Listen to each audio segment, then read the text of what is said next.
আসসালামু আলাইকুম। কেমন আছেন সবাই? আশা করি ভালো। ২৩ তারিখ 11:30 যখন কথা বলছি তখন আসলে কাতারের আল উদেইদে বেইজে আমেরিকান ঘাঁটিতে ইতোমধ্যে ইরান তার মিসাইল অ্যাটাক শুরু করেছে। তো কিছুক্ষণ আগে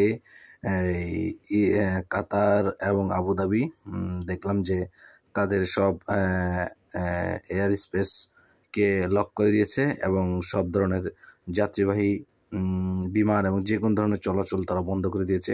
আস্তে আস্তে দেখলাম মিডল ইস্টের প্রায় সকল দেশে এই কাজটি করেছে এবং খবর পাওয়া যাচ্ছে যে ইরাকের আমেরিকান বেইজেও এই হামলা হয়েছে এবং বলা হচ্ছে যে বাহরাইন এবং কুয়েতেও এই হামলা হতে পারে।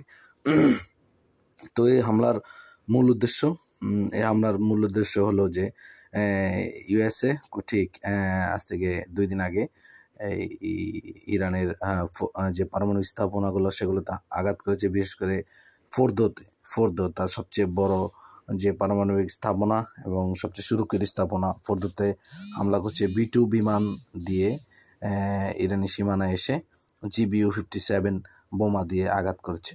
তো সেক্ষেত্রে তারা কোনো সামরিক স্থাপনা আঘাত করেনি, তারা কোনো সিভিলিয়ানকে হত্যা করেনি, তারা শুধু পারমাণবিক প্ল্যান্টেই আঘাত করেছে। তো এই ক্ষেত্রে যেটা লক্ষণীয় যে ইরানও আজ আমেরিকার মিডল ইস্টের বেইজে হামলা করেছে এবং সেখানে কিন্তু তারা এখন পর্যন্ত যে খবর পাওয়া গিয়েছে সেখানে কিন্তু তারা নিউ ইয়র্ক টাইমসের বরাতে বলা হয়েছে যে তারা আগেই সিগন্যাল দিয়ে রেখেছে এবং এই সিগন্যাল দিয়ে রাখার ফলে কিন্তু তারা তাদের সব কিছু সরিয়ে নিয়েছে আমেরিকা এবং কাতারে তাদের সবচেয়ে বড় ঘাঁটি আল উদেইদে তারা কিন্তু মিসাইল হামলা চালিয়েছে এবং এটাকে একটা প্রতীকী হামলা বলা যেতে পারে যে এই যে আমেরিকার হামলার বিপক্ষে ইরান একটা হামলা চালালো আর কি। এটাই হওয়ার কথা আর কি, যা বুঝতে পারতেছি। তারপরে এখানে একটু আজকের এই জায়গা থেকে আসতে হলে একটু 2 দিন আগে ফিরে যেতে হবে যে কেন আসলে এই পজিশনে আসলো। সেই পজিশনে আসার কারণ হলো ডোনাল্ড ট্রাম্প 2 সপ্তাহ সময় দিয়েছিলেন, সকলে মনে থাকার কথা 2 সপ্তাহ সময় দিয়েছিলেন যে ইরানকে একটা ডিসিশন নেওয়ার জন্য। তো 2 সপ্তাহ সময় বলে তিনি 2 দিনের মাথায় ইরানে ইসরায়েলের সাথে এই হামলাটি চালিয়েছেন ফোর্দো এয়ারবেজে, ফোর্দো পারমাণবিক কেন্দ্রে এই হামলাটি চালিয়েছেন এবং এতে বলা হচ্ছে যে ম্যাক্সারের স্যাটেলাইট ইমেজে যেটা দেখা যাচ্ছে যে আসলে তেমন কোনো ক্ষয়ক্ষতি যতটুকু হওয়া দরকার তার বেশি আসলে তার থেকে অনেক কম হয়েছে। জেডি ভান্স ভাইস প্রেসিডেন্ট তিনি কিন্তু বলেছেন যে পুরোপুরি ক্ষতি না হলেও অবকাঠামোগত কিছু ক্ষতি হয়েছে এবং ইরান কিন্তু তার এই পারমাণবিক যেই বোমা বানানোর যে প্রক্রিয়া সেখান থেকে কিন্তু পিছিয়ে গিয়েছে এবং তিনি বলেন যে আমরা যেহেতু তাদের সামরিক স্থাপনা এবং সিভিলিয়ানদের আক্রমণ করিনি, আশা করি তারাও আমাদেরকে আক্রমণ করবে না, আক্রমণ করলে ফল ভালো হবে না। আর ওদিক দিয়ে এই আক্রমণের পরে যেটা হয়েছে যে ইসরায়েল তার ক্রমাগত আক্রমণ চালিয়ে যাচ্ছে, ইরানও তার ক্রমাগত আক্রমণ চালিয়ে যাচ্ছে এবং ইসরায়েল কিন্তু এখন বিভিন্ন কারাগার, তারপর হাসপাতাল, তারপর এই বিশ্ববিদ্যালয় এগুলোতে এবং মিলিটারি প্রজেক্ট আছে সেগুলো থেকে হামলা করছে ইসরায়েল এবং আমেরিকার যে বিভিন্ন সিনেট এবং যারা আর কি কুশীলব আছেন তারা কিন্তু ইতিমধ্যে রেজিম চেঞ্জের একটা ডাক দিয়েছেন এবং তারা কিন্তু টুইটার দেখলে দেখবেন যে সকলে একই রকমভাবে পোস্ট করতেছেন একই বিষয়। তো ইরান এই হামলার পরবর্তী যেটা ইরান এই বিষয়ে বলে যে তারা খুব কঠিন জবাব দেবে।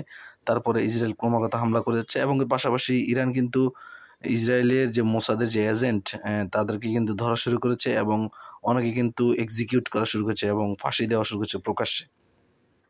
এবং আজকে একটা মজার জিনিস দেখলাম, কারাগারে হামলা করার মূল উদ্দেশ্য হলো কারাগার যদি অরক্ষিত হয়ে যায় তাহলে অপরাধীরা মুক্তি পেয়ে যাবে, সেক্ষেত্রে রেজিম চেঞ্জ করার ক্ষেত্রে সুবিধা হবে এবং যে গণমাধ্যম আছে বিবিসি, CNN, NYT, টেলিগ্রাম, তারা কিন্তু ইতিমধ্যে রেজা শাহ পাহলভি যিনি আসলে রেজিম চেঞ্জের ফলে ক্ষমতা আসতে চান তার কিন্তু ইন্টারভিউ নেওয়া শুরু করেছেন এবং ইরান কিন্তু বলছে যে ইসরায়েল আমেরিকা যেটা চেয়েছিল যে একটা হামলা করে দেখাবে যে আসলে আমি হামলা করতে পারি, তাহলে ইসরায়েল এবং ইউরোপ খুশি থাকবে এবং অপরদিকে ইরানও একটা সমঝোতা আসবে।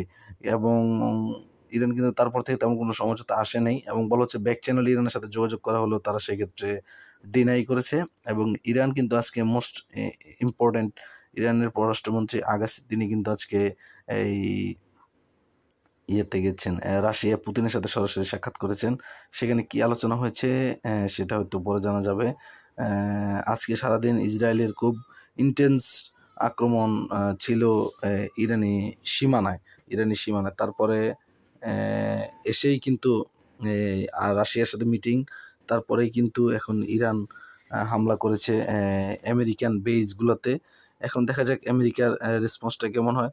এমন হতে পারে যে আসলে আমেরিকা একটা ফাঁকা আক্রমণ করেছে, তাই ইরান একটা ফাঁকা আক্রমণ করেছে, এবং তারপরে এখন ইরান মূলত ইসরায়েলের সাথে হামলা চালিয়ে যাবে, এবং ইসরায়েলও ইরানে হামলা চালিয়ে যাবে। এখন আরেকটা বিষয়, সেটা হলো যে ইরানের যে হরমুজ প্রণালী, ইরান কিন্তু হরমুজ প্রণালী খুব কনসার্ন। তারা কিন্তু ইতিমধ্যে তাদের পার্লামেন্টে এই বিলটি পাশ করেছে যে হরমুজ প্রণালী তারা বন্ধ করবে, এবং এটা ইতিমধ্যে এখন যেটা দরকার সেটা হলো তাদের সর্বোচ্চ ধর্মীয় নেতা আয়াতুল্লাহ আল খোমেনি এবং তাদের নিরাপত্তা পরিষদের একটি অনুমোদন দরকার।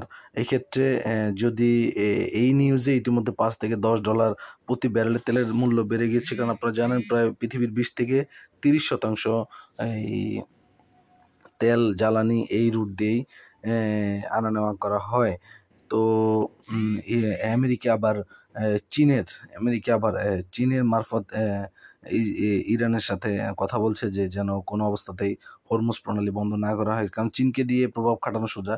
কারণ চীনের প্রচুর পরিমাণে জ্বালানি এই রুট দিয়ে ব্যবহার করা হয়। চীন আবার ইরানের মিত্র, তো সেক্ষেত্রে চীনকে দিয়েই প্রভাব খাটানো সহজ হবে। এখন দেখা যাক সামনে পরিস্থিতি কী হয়, আমেরিকা কীভাবে কী করে। এবং যতদূর জানা যাচ্ছে যে ইসরায়েল ক্রমাগত ইরানের সাথে যোগাযোগ করে যাচ্ছে যে যুদ্ধ আপাতত থামানোর জন্য। এবং ইরান কিন্তু একবার শুনলাম 6 মাস, এবং আজকে আবার শুনলাম যে ইরান বলেছে যে নিউ ইয়র্ক টাইমসকে যে প্রায় 2 বছর পর্যন্ত তারা প্রস্তুত আছে। আর এদিক দিয়ে রেজিম চেঞ্জের জন্য যত ধরনের কার্যকলাপ আছে সেটা কিন্তু চলমান আছে। এখন দেখা যাক যে আমেরিকা কিন্তু ট্রাম্প বারবার বলেছিল যে আমেরিকার কোনো ঘাঁটি বা কোথাও যেন হামলা করা না হয়। তো ইরান যেহেতু হামলা করেছে, যদিও মনে হচ্ছে যে এটা ফাঁকা হামলা, ব্ল্যাঙ্ক হামলা, তারপরও এখন আমেরিকা কীভাবে রেসপন্স করে এটা একটা বড় বিষয়। তো আশা করি ভালো থাকবেন, দোয়া করবেন, ইনশাল্লাহ আবার দেখা হবে। যদি কোনো নতুন আপডেট পাই বা হয় তাহলে অবশ্যই ইনশাল্লাহ দেখা হবে। আসসালামু আলাইকুম রহমতুল্লাহ।